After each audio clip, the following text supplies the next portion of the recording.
તે ગુણ નિધિ નાથ ગાતા બ્રહ્મ હત્યાદિક અઘ ટળે. કે એવા શ્રી ગુસાઈજી પ્રભુ ચરણ એમના ગુણોનું વર્ણન કરતા કરતા વજ્રલેપ જેવા અને એવા અપરાધો હોય કે જેનો કોઈ પ્રાયશ્ચિત થઈ શકતો ન હોય, એવા અપરાધોનું પ્રાયશ્ચિત પણ શ્રી ગુસાઈજીનું નામ લેવાથી થઈ જાય. જેમની લીલાનું સ્મરણ કરતા કરતા ભક્તના હૃદયની અંદર લીલાના સમુદ્રમાં એવી લહેરો ઉઠવા લાગે કે એ જીવ મત બનીને પ્રભુના ગુણગાન ગાતો થઈ જાય. જેવી રીતે સમુદ્રની લહેરો એક સમાન નથી હોતી, એમાં અનેક પ્રકારની લીલાની લહેરો જીવનના હૃદયમાં ઉઠવા લાગે જ્યારે શ્રી ગુસાઈજીનું સ્મરણ કરે છે. એ વાત કરી આગળ કહ્યું, નિસ્સાધન જનહિત કરવા શ્રીનાથ વિઠ્ઠલ આવ્યા, વજમાં તે હીને મલપતા તે વજ સખી મન ભાવ્યા.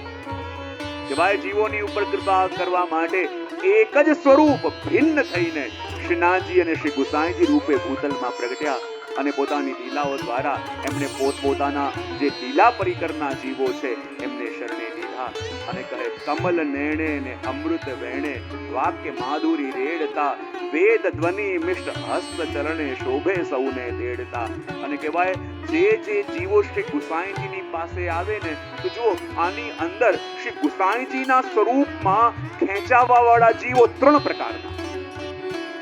પ્રકારથી જીવ ગુસાઈજીના સ્વરૂપમાં ખેંચાય છે.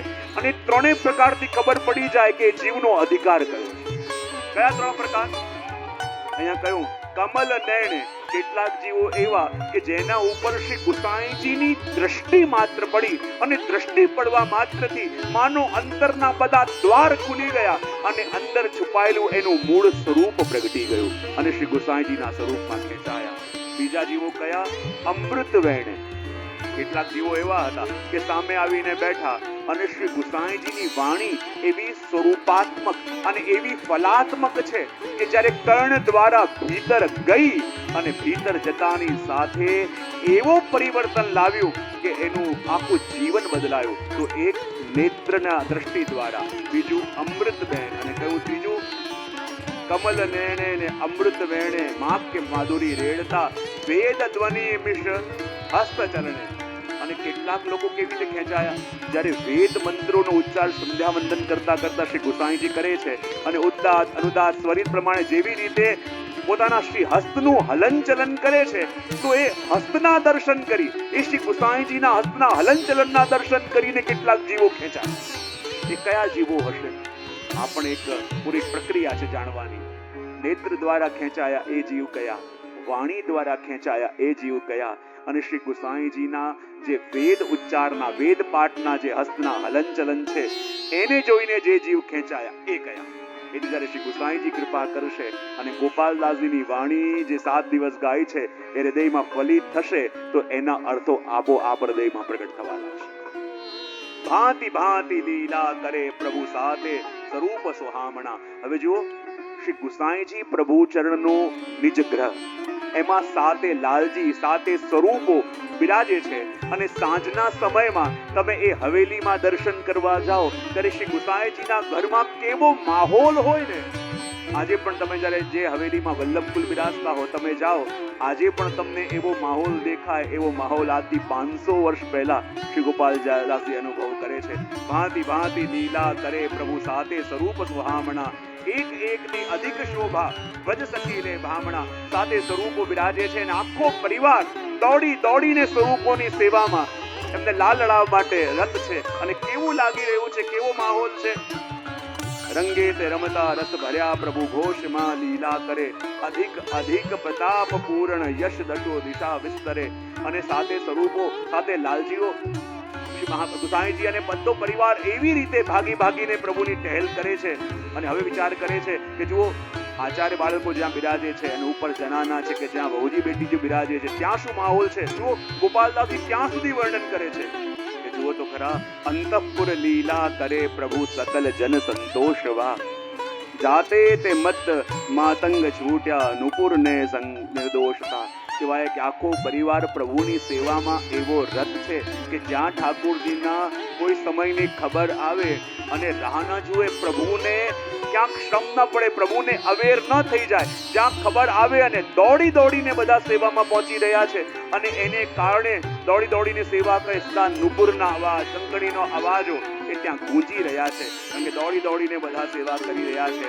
હાર કંકણ કણ ભૂષણ નાદ નાના હિંદતા, ગાન ગાય એને સ્વર સુહાવે શ્રી નવનીત પ્રિયાજીને ઓળખા.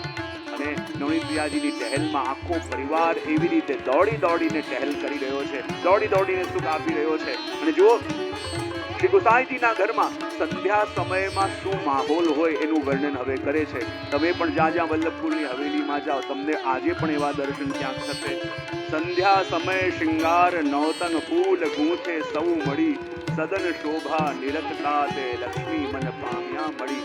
કે જ્યાં જેનાની અંદર અનેક વૈષ્ણવ બહેનો આવેલા છે, અનેક ભગવતીઓ આવેલા છે, કોઈ ઠાકોરજીના શૃંગાર પરોવી રહ્યા છે અને બધા બેસીને કોઈ ઠાકોરજીની પીછવાઈ સિદ્ધ કરી રહ્યા છે, કોઈ ઠાકોરજીના નૂતન સાજ અને સાહિત્ય સિદ્ધ કરી રહ્યા છે. અને આ અંતઃપુરની શું લીલા છે એનું વર્ણન ગોપાલદાસજી કરે છે કે ત્યાં જનાનાની અંદર બહુજી બેટીજીઓ મળી બધા વૈષ્ણવની સાથે ક્યારેક તો ધોળપદનું ગાન કરે, ક્યારેક સુંદર શૃંગાર, ઠાકોરજીની ફૂલની માલાજી, ઠાકોરજીના સાહિત્ય, ઠાકોરજીની પીછવાઈઓ એ બધા સિદ્ધ કરી રહ્યા છે. અને કહે હાર કંકણ કણ ભૂષણ નાદ નાના હિંડતા, ગાન ગાય ને સ્વર સુહાય નવનીત પ્રિયાજીને બોલતા વર્ણન કર્યું. અને કહ્યું સંધ્યા સમયે આવી શોભા અને વાસ વાંચે વ્રજ વસેવા, એની પેરે સુખ પામવા, શ્રી પુરુષોત્તમ ઉદ્ધવર ને સમય જોઈ જે નામવા. અને જો પ્રભુને સુખ આપવા માટે બધા જ પ્રભુની સેવામાં ટહેલ કરી રહ્યા છે. પ્રતિ સદન શોભા અતિ ધણી ભણી વેદ વદને ન જાય, મરકંદ માતા ભ્રમર ગુંજે પક્ષી નાદ સુહાય. અને કહેવાય કે જ્યાં બધા બિરાજેલા છે, જ્યાં બધા બહુજી બેટીઓ સેવા કરે છે, ત્યાં કેટલાક પક્ષીઓ પણ છે. અને ઠાકોરજીની લીલાના સંકેત આ જેટલા પક્ષીઓ છે ને એ પક્ષીઓ જાણે. અને કેટલીક આ જે પક્ષીઓ છે કોણ છે? એ પ્રભુની નિત્ય લીલાના સહયોગીઓ છે.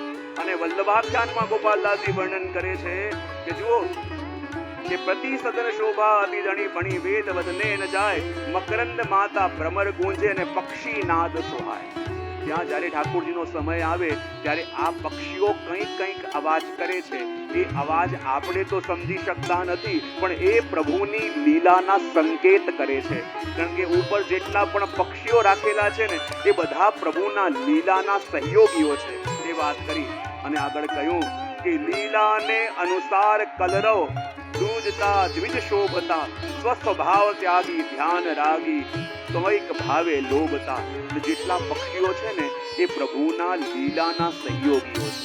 અને કદાચ પ્રભુને કોઈક આવશ્યકતા હોય, સીધી વાત આપણને સમજમાં ના આવે, તો પક્ષીઓ વિવિધ કલરવો કરી, વિવિધ પ્રકારના અવાજો કરી એ સંકેત આપે છે કે પ્રભુને હમણાં કઈ વસ્તુની આવશ્યકતા છે. અને એ પક્ષીઓ જે પ્રભુની લીલામાં છે ત્યાં રાખેલા છે, એ પક્ષીઓ પણ પોતાનો સ્વભાવ ભૂલીને લીલાને અનુરૂપ શબ્દોનો ઉચ્ચાર કરે છે અને એ પણ લીલાને અનુરૂપ સહયોગી બન્યા છે. એવી વાત કરી. સહચરી રત્ન સુકંઠ નાદે, ગાન સુયશ પ્રકાર, રસિક જન સૌ સંગ મળીને કરે તે ઉચ્ચાર. અને જે વખતે ત્યાં વૈષ્ણવ બધું ગુણગાન ગાતા હોય એ વખતે પેલા પક્ષીઓ પણ બધું કલરવ કરી અને એ પણ લીલાની સખી રૂપે આ બધા વૈષ્ણવજનની સાથે સેવામાં પ્રભુના ગુણગાનમાં જોડાય છે. વાત કરી એની પેરે લીલા કરે શ્રી વલ્લભ રાજકુમાર, ભક્તજનના કોડ પૂરો આપ ચરણ વિહાર.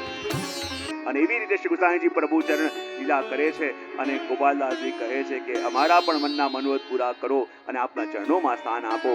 તો આ 8મા આખ્યાનને અહીંયા વિરામ આપી અને હવે આપણે 9મા આખ્યાનની અંદર પ્રવેશ કરીશું. અને જો જેની અંદર શ્રી મહાપ્રભુજીના આખા સ્વરૂપને, જેને કહીને આ વલ્લભનો કલ્પ વૃક્ષ કહો કે વલ્લભનો આંબો કહો, જે પણ કહો, એની અંદર એકો એક સ્વરૂપનું વર્ણન કરવામાં આવ્યું છે. અને ગોપાલદાસજી કહે છે કે આ બધું ગાઈને, 8 આખ્યાન ગાઈને કહેવાય ને, પહેલા પ્રારંભ થાય મંગલાચરણથી અને વિરામ થવાય એ ફલથી થાય. તો આ ગુણગાન ગાયું, મંગલાચરણ કર્યું અને હવે વલ્લભના પરિવારનો ગુણગાન ગાઈ હું એનું ફલ તમને આપું છું.